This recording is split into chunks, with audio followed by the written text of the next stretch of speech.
ময়দানে মাহশারে যে সময় অনন্য নবীরা ইয়া নাফসি উম্মত ছাড়া ইয়া নাফসি হ্যাঁ আমি নিজে বাঁচি ওই সময় আমার আপনার নবী প্যারা নবী জনাবে মুহাম্মদ মুস্তাফা সাল্লাল্লাহু আলাইহি ওয়াসাল্লাম ইয়া উম্মতি বলে কাঁদতে থাকবে। হ্যাঁ উম্মতের জন্য কত আলাইহি ওয়া আলা আলিহি ومن تبعهم بإحسان إلى يوم الدين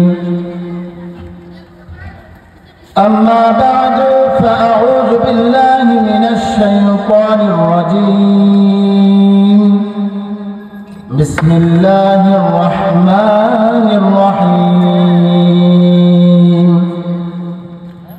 واتقوا يوما ترجعون فيه إلى الله ثم توفى كل نفس ما كسبت وهم لا يظلمون وقال النبي صلى الله عليه وسلم كل أمتي يدخلون الجنة إلا من أبى قيل ومن أبى يا رسول الله قال من أطاعني دخل الجنة ومن عصاني فقد أبى صدق الله العلي العظيم وصدق رسوله النبي الكريم ونحن على ذلك لمن الشاهدين والشاكرين والحمد لله رب العالمين سلموا يا قوم بل صلوا على صدر الأمير مصطفى ما جاء إلا رحمة للعالمين اللهم صل وسلم وبارك عليه الحمد لله ঐতিহ্যবাহী দ্বীনি বিদ্যাপীঠ জামিয়া ইসলামিয়া দারুস সালাম ভাটপাড়া ব্রাহ্মণবাড়িয়া 54তম বার্ষিক ইসলামী মহাসম্মেলনের আজকের দ্বিতীয় দিনের মোহতারাম সদর ইজলাস ও আমার সামনে উপবিষ্ট ইলম পিপাসু দিন ও ধর্মের ভাইরা, মহান রব্বুল করিম ওল ইজ্জত ও জালালের দরবারে লাখ কোটি শুকরিয়া জ্ঞাপন করছি যে আল্লাহ পাক রব্বুল আলামিন আমাদেরকে দয়া করে মায়া করে বর্তমান ফিতনা ফাসাদের জামানায়, যেই জামানায় ইসলামের আলো নিভু হয়ে যাচ্ছে, এই জামানায় নবীর একটা বাগানের সামনে ইলমে দ্বীনের দ্বীনি ইলমের আখিরাতের কিছু আলোচনা শোনার এবং করার তৌফিক দান করেছেন। এজন্য সকলে দিল থেকে অন্তর খুলে আল্লাহ পাক রব্বুল আলামিনের শুকরিয়া জ্ঞাপন করি, আলহামদুলিল্লাহ।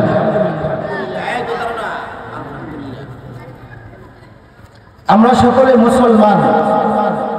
আল্লাহ পাক রব্বুল আলামিন কোরআনে কারীমে ইরশাদ করেন, ওয়ামা খালাকতুল জিন্না ওয়াল ইনসা ইল্লা লিয়াবুদুন, আমি মানব জাতি এবং জিন জাতিকে একমাত্র আমার গোলামি, আমার ইবাদত করার জন্য সৃষ্টি করেছি। আল্লাহ পাক রব্বুল আলামিন এর সর্বপ্রথম শুকরিয়া হলো আল্লাহ পাক রব্বুল আলামিন আমাদেরকে ইসলামের তৌফিক দান করেছে। কিসের তৌফিক? ইসলামের তৌফিক দান করেছে। অতঃপর আল্লাহ পাক রব্বুল আলামিন আমাদেরকে মানব জাতি বানিয়ে আল্লাহ পাক রব্বুল আলামিন আমাদেরকে নির্দিষ্ট একটা নিয়মের মধ্যে আবদ্ধ করেছেন। আল্লাহ পাক রব্বুল আলামিন নিজেই ঘোষণা করেছেন, ওমা খালাকতুল জিন্না ওয়াল ইনসা ইল্লা লিয়াবুদুন, আমি কেবল মানব জাতি এবং জিন জাতিকে আমার ইবাদতের জন্য সৃষ্টি করেছি। আল্লাহ পাক রব্বুল আলামিন এই আয়াতের মধ্যে আল্লাহ পাক রব্বুল আলামিন অনন্য কোনো প্রাণী, আল্লাহ পাক রব্বুল আলামিনের হাজারো হাজারো লাখো লাখো প্রাণী রয়েছে, ওই প্রাণী ওই সৃষ্টিজীবের সম্পর্কে আল্লাহ পাক রব্বুল আলামিন এই সম্মানের একটা ঘোষণা তাদের ক্ষেত্রে দেন নাই। এই সম্মানের ঘোষণাটা দিয়েছেন কেবল ইনসান এবং জিন জাতির জন্য। আল্লাহ পাক রব্বুল আলামিন তো এই কথা বলেন নাই যে আমি অন্যান্য হাইওয়ান, গরু, ছাগল, হাঁস, মুরগি এগুলাকে আমি আমার ইবাদতের জন্য সৃষ্টি করেছি, আমার গোলামের জন্য সৃষ্টি করেছি। তো বোঝা গেল আল্লাহ পাক রব্বুল আলামিন আমাদেরকে অনন্য একটা মর্যাদা দিয়ে দুনিয়াতে প্রেরণ করেছে। তো আমরা যদি আল্লাহ পাক রব্বুল আলামিনের এই লক্ষ্য, এই উদ্দেশ্য, এই নিয়ত আমরা যদি বাস্তবায়ন করতে পারি, তাহলে আমরা দুনিয়া এবং আখিরাতে সফল কাম, দুনিয়া এবং আখিরাতে মিনাল ফাইজিন, যারা সফলকামী হয়েছে তাদের দলভুক্ত হতে পারবো। নচেত আমরা আল্লাহ পাক রব্বুল আলামিনের ওই মাকসাদ থেকে আমরা যদি সরে যাব, আল্লাহ পাক রব্বুল আলামিনের কোনো কথা হবে না। সম্মানিত উপস্থিতি, আমি আপনাদের সম্মুখে আমার খুতবায় কোরআনে কারীম থেকে একটা মহামূল্যবান একটা আয়াত তেলাওয়াত করেছি। আল্লাহ পাক রব্বুল আলামিন ইরশাদ করেন, ওয়াত্তাকু ইয়াওমান তুরজাউনা ফীহি ইলাল্লাহ সুম্মা তুওয়াফা কুল্লু নাফসিন মা কাসাবাত ওয়া হুম লা ইউযলামুন। আমরা আল্লাহ পাক রব্বুল আলামিন ইরশাদ করেন, ওয়াত্তাকু ইয়াওমান তুরজাউনা ফীহি ইলাল্লাহ। হে মুমিন, আল্লাহ পাক রব্বুল আলামিন সকলদেরকে উদ্দেশ্য করে, মানব জাতি, জিন জাতিকে উদ্দেশ্য করে আল্লাহ পাক রব্বুল আলামিন আম ঘোষণা করেন, ওয়াত্তাকু ইয়াওমান তুরজাউনা ফীহি ইলাল্লাহ। তোমরা ওই দিনকে ভয় করো যেই দিন আমি সকলকে আমার কাছে উত্তরিত করিব, ওই দিনকে ভয় করো যেই দিন সকলকে আমি আবার পুনরুত্থান করিব। আল্লাহ পাক রব্বুল আলামিন পরের আয়াতে অংশে উল্লেখ করেন, সুম্মা তুওয়াফা কুল্লু নাফসিন মা কাসাবাত ওয়া হুম লা ইউযলামুন। আল্লাহ পাক রব্বুল আলামিন ইরশাদ করেন, আমি তোমাদেরকে, মানব জাতি, জিন জাতি যত কিছু আছে, আল্লাহ পাক রব্বুল আলামিন যে পুনরুত্থান ঘটাইবেন আমাদের মাধ্যমে, কাল কিয়ামতের দিন ময়দানে মাহশার কায়েম হবে, আল্লাহ পাক রব্বুল আলামিন কি কোনো বিচার না করে এমনি ছেড়ে দিবেন? না। আল্লাহ পাক রব্বুল আলামিন পরের অংশে নিজেই উল্লেখ করেন, সুম্মা তুওয়াফা কুল্লু নাফসিন মা কাসাবাত ওয়া হুম লা ইউযলামুন। অতঃপর আমি তুওয়াফা কুল্লু নাফস, প্রত্যেক মানুষ থেকে পাই টু পাই, ইঞ্চি থেকে ইঞ্চি, বিন্দু পরিমাণও কারো কোনো হিসাব ছাড় দেওয়া হবে না। সুম্মা তুওয়াফা কুল্লু নাফসিন মা কাসাবাত। একজন মানুষ তার জীবনে যা কর্ম অর্জন করেছে, ভালো কাজ করলে ভালো কাজের হিসাব, খারাপ কাজ করলে খারাপ কাজের হিসাব আল্লাহ পাক রব্বুল আলামিন কাল কিয়ামতের দিন নেবেন। ওয়া হুম লা ইউযলামুন। আল্লাহ পাক রব্বুল আলামিন বলেন, কেউ যদি দুনিয়াতে অন্ধকারে বসে যদি একটা জাররা থেকে জাররা নেক পরিমাণ আমল করে, কেউ যদি পানির তলদেশে অন্ধকার গভীর রাত্রে যদি কোনো নাফরমানি করে, কোনো নেক কাজ না করে, যদি অন্যায় কোনো কাজ করে, নিজের উপর কোনো জুলুম করে, কোনো গুনাহ করে, আল্লাহ পাক রব্বুল আলামিন বলেন, ওয়া হুম লা ইউযলামুন। কাল কিয়ামতের দিন ওই ব্যক্তিরও ছাড় দেওয়া হবে না, কারো উপর কোনো জুলুম করব না, কারো উপর কোনো অন্যায় করব না। এজন্য মুহতারাম হাজিরিন, সময় খুবই স্বল্প। এজন্য আমাদের আখিরাত, আখিরাত হলো মূল পাথেয়, মূল উদ্দেশ্য হলো আমাদের আখিরাত। আমরা দুনিয়াতে এসেছি পরকালকে গঠন করার জন্য। দুনিয়াতে আমাদেরকে আল্লাহ পাক রব্বুল আলামিন সৃষ্টি করেছেন দুনিয়া বানানোর জন্য না, দুনিয়ার আরাম আয়েশ ভোগ করার জন্য না, দুনিয়ার চাকচিক্য দেখার জন্য না। দুনিয়াতে আমরা চিরস্থায়ী থাকবো না, আমাদের চিরস্থায়ী ঠিকানা হলো আখিরাত। আখিরাতে আমরা কিভাবে আমরা আমাদের সামানকে তৈরি করতে পারবো, আমরা সেই দিকে লক্ষ্য রাখবো। নচেত আল্লাহ পাক রব্বুল আলামিন আপনি আমাকে বিন্দু পরিমাণও ছাড় দিবেন না। কাল কিয়ামতের দিন যখন ময়দানে মাহশার কায়েম করবেন, মানুষের অবস্থা বিভীষিকাময় হয়ে যাবে। হায় ইয়া নাফসি করতে থাকবে সকলে। রাসূল কারীম সাল্লাল্লাহু আলাইহি ওয়াসাল্লাম এই ব্যাপারে গুরুত্বপূর্ণ একটা হাদিস ইরশাদ করেন। এই হাদিসটা সহিহ মুসলিম এবং বুখারী সহ অন্যান্য কিতাবে সুস্পষ্ট ভাষায় উল্লেখ রয়েছে। সহিহ মুসলিমের 193 নম্বর হাদিস। হাদিসটার নাম হলো হাদিসুশ শাফাআহ। হাদিসুশ শাফাআহ অর্থাৎ সুপারিশের হাদিস। প্রসিদ্ধ সাহাবী হযরত আনাস ইবনে মালিক রাদিয়াল্লাহু তাআলা আনহু থেকে বর্ণিত, আল্লাহ রাসূল সাল্লাল্লাহু আলাইহি ওয়াসাল্লাম ইরশাদ করেন, কাল কিয়ামতের দিন যখন ময়দানে মাহশর আল্লাহ পাক রব্বুল আলামিন কায়েম করবেন, যখন প্রত্যেকের হিসাব দেওয়ার জন্য আল্লাহ পাক রব্বুল আলামিন সবাইকে মাহশারে ময়দানে মাহশারে উপস্থিত করাবেন, ওই সময় এক একটা মানুষের অবস্থা বিভীষিকাময় হয়ে যাবে। সকলেই পেরেশানি থাকবে, সকলে চিন্তাগ্রস্ত থাকবে। হাই আমার কি উপায় হবে, হাই আমার আমল নামা কি আমার ডান হাতে হবে, হাই আমার আমল নাকি আবার বাম হাতে চলে যায়।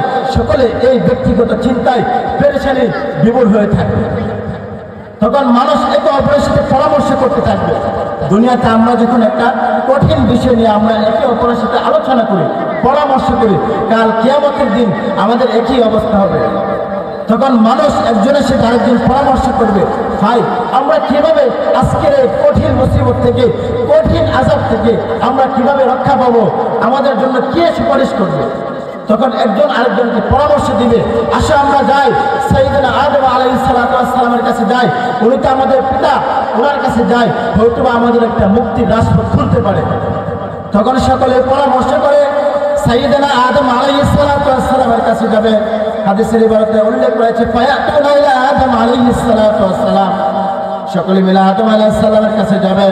ফাকালু আনতা আবুল বাশার ওয়া আবুন নাস, তখন লোকেরা উদ্দেশ্য করে বলবে, সাইয়েদনা আদম আলাইহিস সালামকে উদ্দেশ্য করে বলবে, আপনি তো আমাদের পিতা, আপনি তো মানব জাতির সকলেরই পিতা, আপনি আমাদের জন্য আল্লাহ পাক রব্বুল আলামিনের কাছে কি সুপারিশ করেন।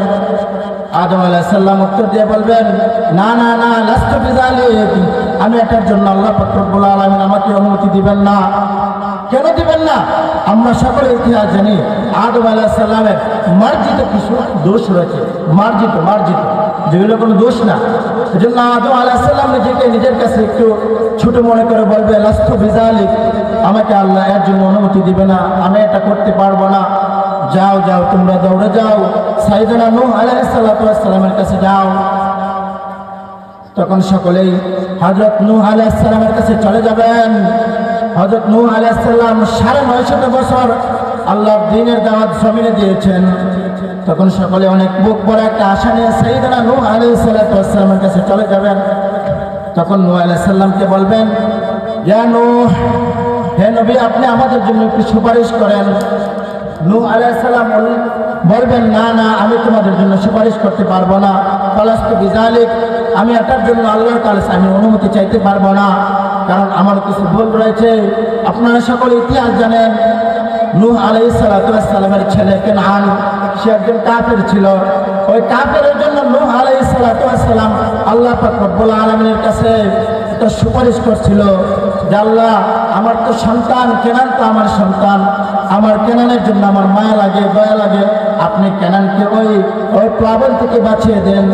তখন আল্লাহ পাক রব্বুল আলামিন বলেছিলেন, ইয়া নূহ ইন্নাহু লাইসা মিন আহলিক ইন্নাহু ওয়ালাদুন গায়রু সালিহ, হে নূহ, হে আমার নবী, সে তোমার সন্তান হতে পারে কিন্তু সে তোমার পরিবার অন্তর্ভুক্ত না। তখন নূহ আলাইহিস সালাতু ওয়াস সালাম বললেন যে হ্যাঁ আমি তোমাদের জন্য একটা মুক্তির রাজপথের একটা কারণ, একটা পথ দেখাইতে পারি, তোমরা চলে যাও ইব্রাহিম খলিলুল্লাহ আলাইহিস সালাতু ওয়াস সালামের কাছে চলে যাও।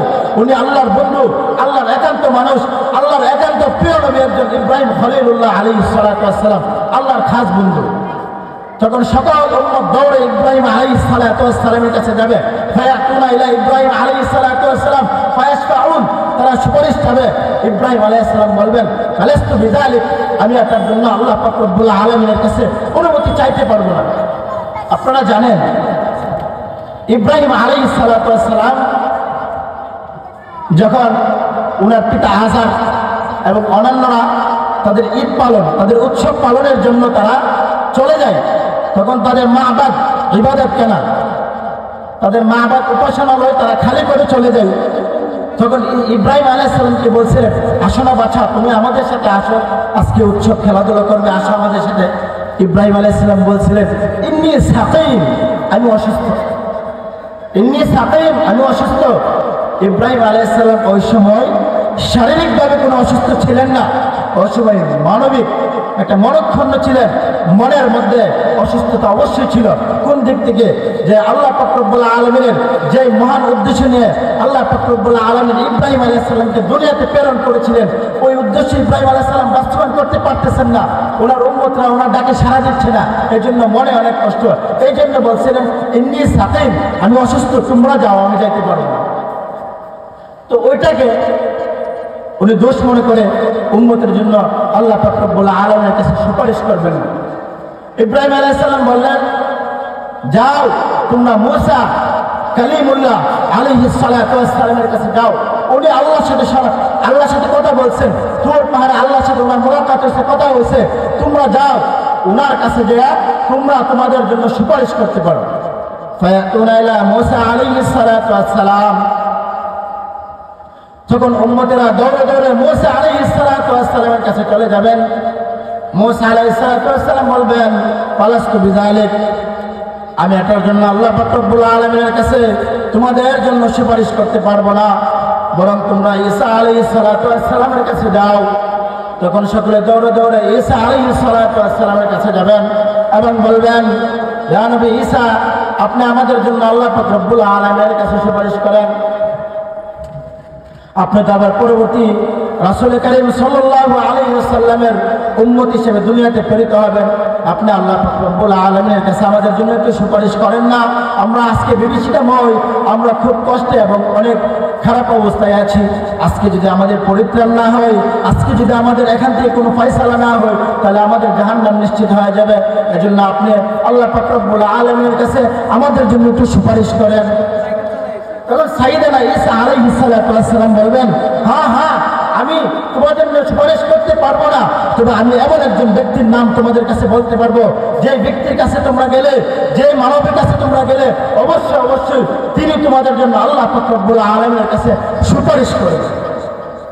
তখন সকলে মনে মনে খুশি, হ্যাঁ এতক্ষণ আমরা বিভিন্ন নবীদের কাছে গেলাম, কেউ তো আমাদের এই কথা বলে নাই যে আমরা এই মানুষটার কাছে গেলে আমরা আল্লাহ পাক রব্বুল আলামিনের কাছে ওই মানুষটা আমাদের জন্য সুপারিশ করবে মুক্তি। তখন সাইয়েদনা ঈসা আলাইহিস সালাতু ওয়াস সালাম বললেন, তোমরা যাও আখির নবী জনাবে মুহাম্মদ রাসূলুল্লাহ সাল্লাল্লাহু আলাইহি ওয়াসাল্লামের কাছে যাও। দেখেন আমাদের নবী কাল কিয়ামতের দিন ময়দানে মাহশরে যে সময় অনন্য নবীরা ইয়া নাফসি ইয়া নাফসি, উম্মত ছাড় ইয়া নাফসি ইয়া নাফসি, হায় আমি নিজে বাঁচি, হায় আমি নিজে বাঁচি, ওই সময় আমার আপনার নবী, প্যারা নবী জনাবে মুহাম্মদ মুস্তাফা সাল্লাল্লাহু আলাইহি ওয়াসাল্লাম ইয়া উম্মতি বলে কাঁদতে থাকবে। উম্মতের জন্য কত দরদ। আমরা রাসূলকে এমনি মহব্বত করি, রাসূলকে এমনিতেই মহব্বত করি। রাসূল কারীম সাল্লাল্লাহু আলাইহি ওয়াসাল্লাম যে ময়দানে মাহশরে অনন্য নবী সহ উম্মতরা ইয়া নাফসি, হায় আমি নিজে বাঁচি, ওই কঠিন ময়দানে আল্লাহ রাসূল সাল্লাল্লাহু আলাইহি ওয়াসাল্লাম বলবে, ইয়া উম্মতি, হায় আমার উম্মতের কি অবস্থা, হায় আমার উম্মতের কি অবস্থা। তখন সকলে দৌড়ে দৌড়ে হযরত মুহাম্মদ সাল্লাল্লাহু আলাইহি ওয়াসাল্লামের কাছে যাবেন, যা বলবেন, ইয়া নবী আপনি আমাদের জন্য আল্লাহ পাক রব্বুল আলামিনের কাছে সুপারিশ করেন। রাসূল কারীম সাল্লাল্লাহু আলাইহি ওয়াসাল্লামের মধ্যে তারাহুম রহমের মধ্যে অনেক। আল্লাহ রাসূল সাল্লাল্লাহু আলাইহি ওয়াসাল্লাম উম্মতের এই বেহাল দশা দেখে আল্লাহ রাসূল সিজদায় পড়ে যাবেন। সিজদায় পড়তে পড়তে কাঁদতে থাকবেন।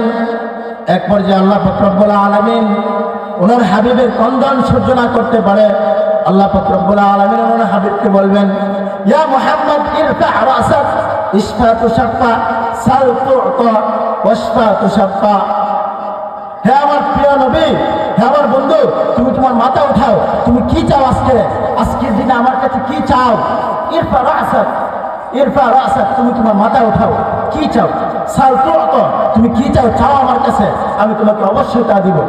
ইশফা তুশফা, আমার কাছে সুপারিশ করো, কি বিষয়ে সুপারিশ করবা? তুশফা, তোমার সুপারিশ কবুল করা হবে।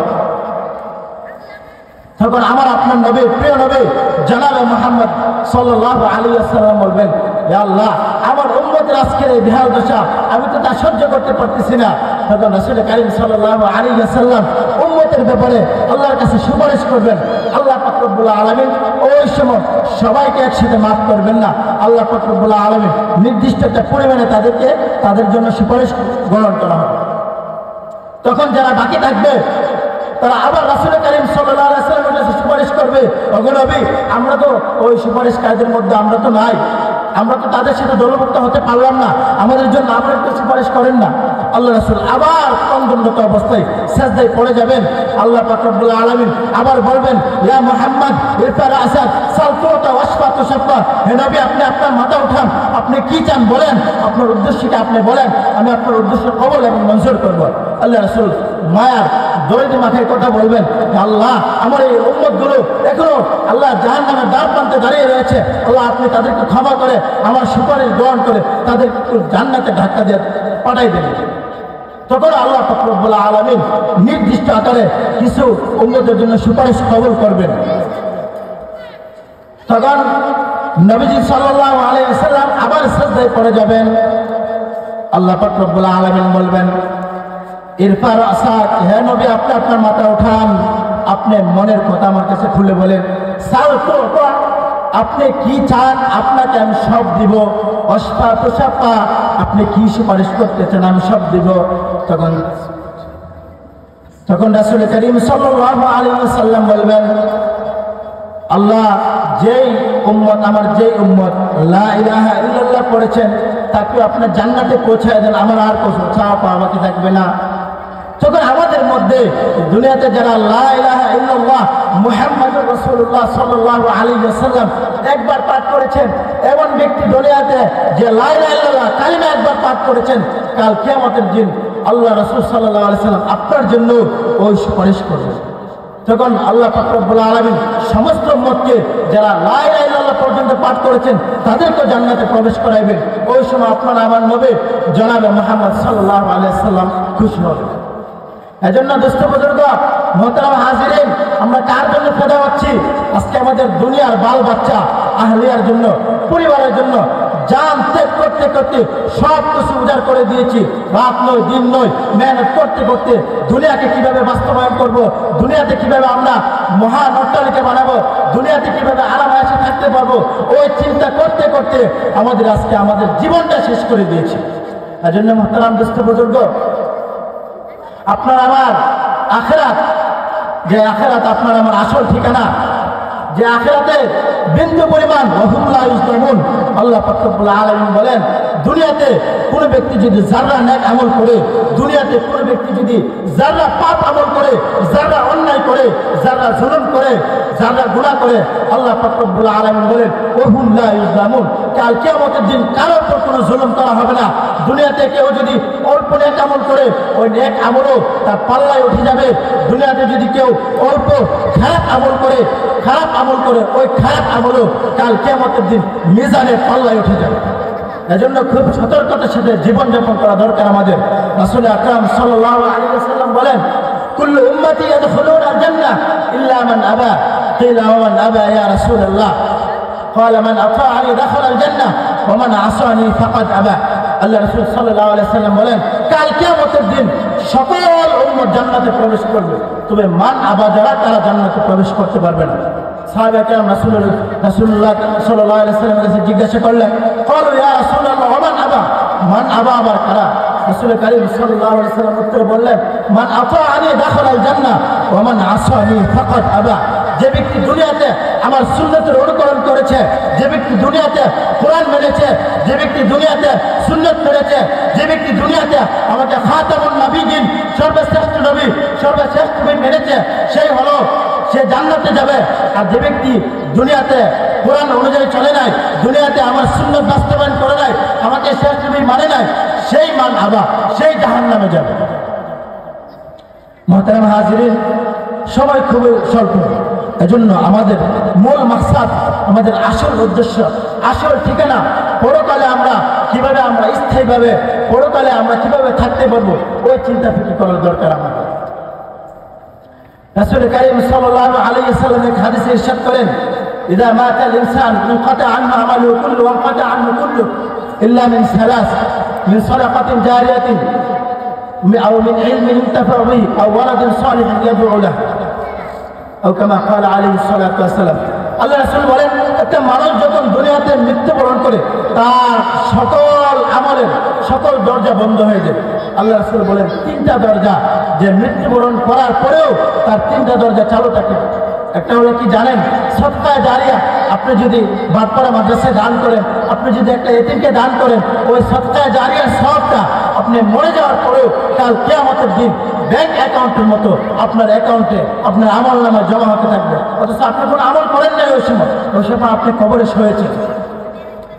আল্লাহ রাসূল বলেন 2 নম্বরে ওয়ালাদিন সালিহান ইয়াদউ লাহু, এমন একটা নেককার সন্তান তৈরি করে গেছেন যে সন্তানটা বাটপাড়া মাদ্রাসা থেকে হেফজ শেষ করছে, আলেম হয়েছে, আলেম হওয়ার জন্য বাবার দরবার, বাবার কবরের সামনে যা বলল, আল্লাহ আমার বাবাকে আপনি মাফ করে দেন। আপনার কবরের সামনে সূরা ইয়াসিন তেলাওয়াত করবে, আপনার কবরের সামনে কোরআন পাঠ করবে। এরকম একটা ছেলে যদি আপনি দুনিয়াতে রেখে যেতে পারেন তাহলে আপনি সফলতা। 3 নম্বরে বলেন আও ইলমিন ইনতাফাউ বিহি, যার ইলম দ্বারা মানুষ উপকৃত হবে, আলেম উলামা তুলাবা যারা দিনের দাওয়াতে অনবরত দিনের দাওয়াত দিচ্ছে। এই জন্য মোহতারাম হাজিরিন, এই 3টা আমল হলো সত্তায়ে জারিয়া। এই 3টা আমল যদি আপনি করে যেতে পারেন তাহলে আপনি সত্তায়ে জারিয়ার মতো আপনি সব কবরে যাওয়া পাইবেন। এজন্য সকলে আমরা আজকে যে আলোচনা হয়েছে, এই আলোচনায় আল্লাহ তাআলা যেন সর্বপ্রথম আমাকে আমল করার তৌফিক দান করে এবং সকলকে আল্লাহ যেন তৌফিক দান করে। এ বলে আমার সংক্ষিপ্ত আলোচনা শেষ করছি। ওয়া আখিরু দাওয়ানা আলহামদুলিল্লাহি রাব্বিল আলামিন। আসসালামু আলাইকুম ওয়া রাহমাতুল্লাহি ওয়া বারাকাতুহু।